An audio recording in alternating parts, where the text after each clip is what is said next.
There's something in the Bahrain air tonight, and I'm not just talking about the sand.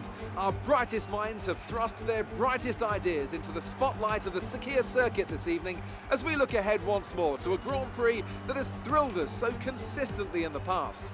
We'll be racing around 3.36 miles of the magnificent Bahrain International Circuit today. Keep an eye out for drivers locking the front left down into the tricky braking zone of turn 10.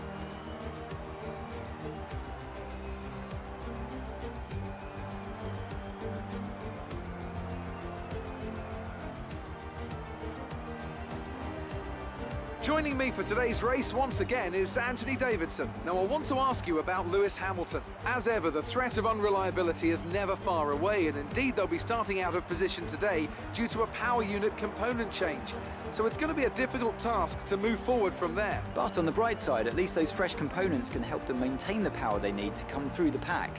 I expect to see them take a more aggressive approach today to make up for the compromised start.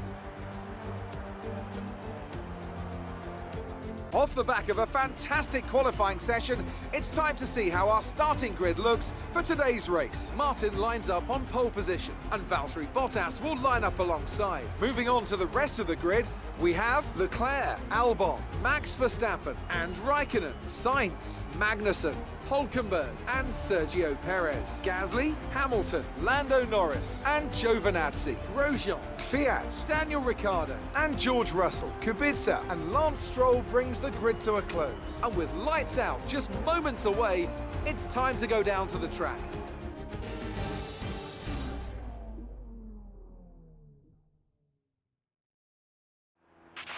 Okay, remember to protect the inside on the run down to turn 1. Make yourself as wide as possible, robust but fair.